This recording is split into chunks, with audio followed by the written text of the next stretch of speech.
Just take a look around you with a little bit of a pan. This is one of the Baker bogs in Florida, and this is a very famous bog. There are red flavas growing in this bog. Red flavas are typically found in the Carolinas and not very often found anywhere else except this one particular location, as far as I know at this point in time. Getting here, kind of crazy. It's way out in the middle of Blackwater State Forest. It's kind of in the middle of nowhere. It's a big, long trip to get in here. But I'll tell you, it's something that is really, really worthwhile to see. To see these bright red plants in contrast with the yellow ones is absolutely remarkable. And you'll notice that the red ones tend to stay up here on the top part of the hill into this one particular cluster. If you look further down the hill, looks to be mostly the yellow types, and white-topped leucos further down on the right-hand side. And all the red flavas tend to be up here at the top. And point out the white ones right there. This guy here, yeah, this is Sarracennia leucophylla. And actually this is probably a hybrid with the red tube flavas as well. And in your expertise, how do you know it's a hybrid? Only because it looks like a cross of familiar... Yeah, the leaf shape is a little bit different.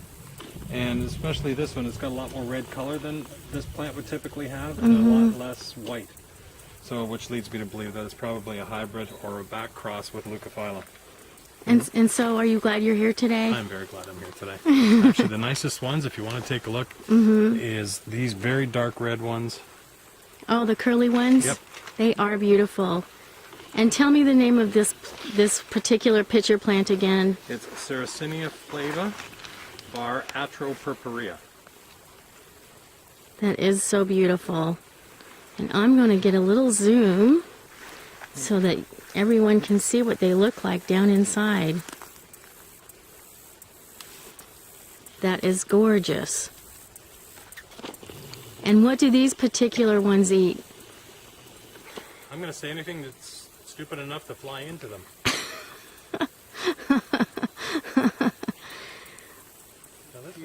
Something probably you would find a little more commonly down in Florida, but the problem is that this is not basically that type. This is a hybrid again between the yellow pitchered plants and the red ones that are over here, because the pure red ones with the wavy lids are the pure ones. These are a hybrid. You can see the venation and the redness in it. Okay, but there's it's all molding, but you can still see the blotch in the throat.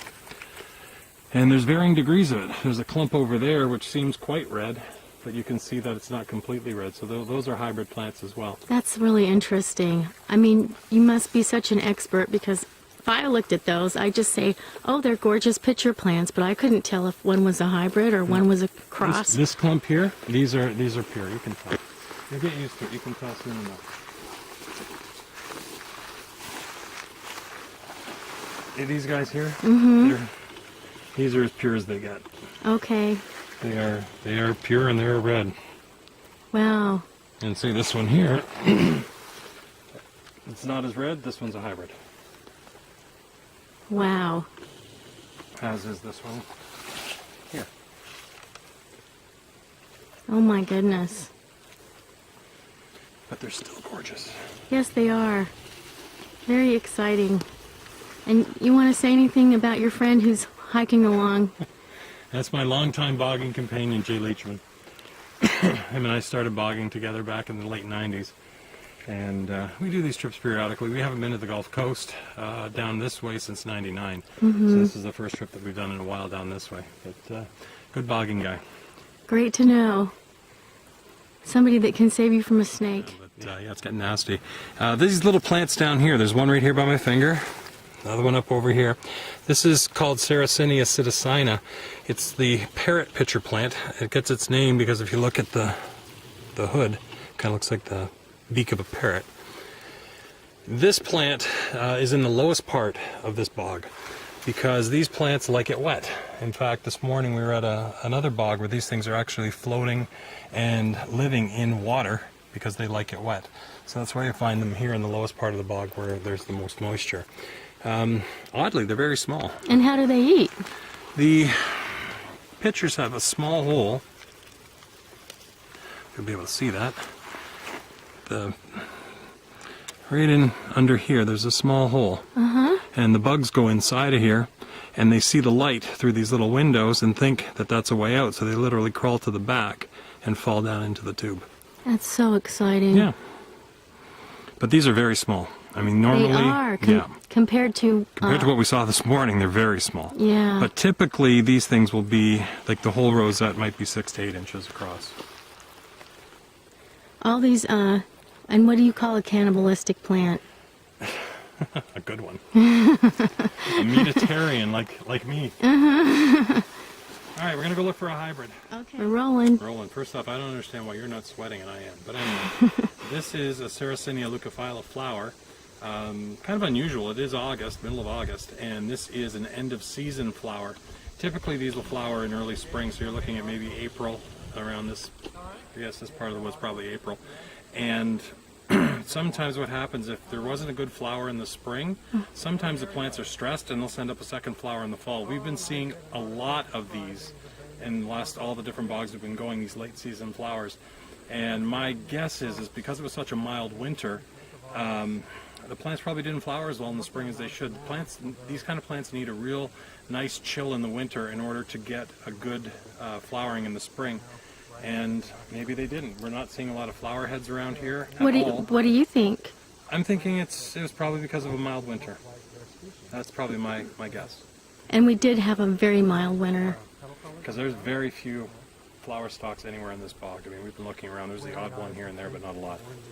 And which one did that belong to? It was a leuco. It was one of these white tops. Okay. Now the hybrid is this one here. And if you look at this one closely, you can see oh, there's a good hybrid right here. You can see the influence of the white in the lid. Okay, let me do a close-up. See? Mm-hmm. And you can see the white in the upper pitcher. Mm-hmm. And same with this one here. Got the white influence in the lid and the little holes in the upper pitcher are given to that plant from this guy. And then the yellow comes from all those yellow flavas that you see around here. Mm-hmm. So that's what the hybrids look like.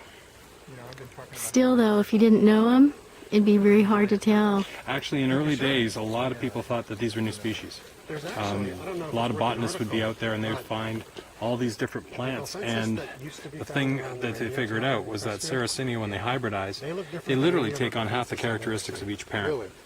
So you'll see a blend. That is amazing. Which is very cool. It is very cool. Got a spade-shaped lid. And what is Jay talking about? No idea. And and I've seen two varieties, one sort of yellowish and one sort of reddish. What are you talking about, Jay? No, you're not videoing. Yeah, pointing. Talk. All right, you are looking at a sinkhole or a karst pond. It's a very unique environment. It has many unusual endemic plant species that have adapted to this strange environment. Right next to us here is a very rare lupin species. This over here is Lupinus westianus. I think that's how it's called. It's a lupin, very rare. And it blooms with purple flowers in the spring, like this tall. But this whole area will periodically flood and stay underwater for weeks at a time. And these plants will be submerged for long periods of time. They obviously were submerged during the flowering season because there's no evidence of any flower spikes this year. There's one maybe from a previous year. What's left of it.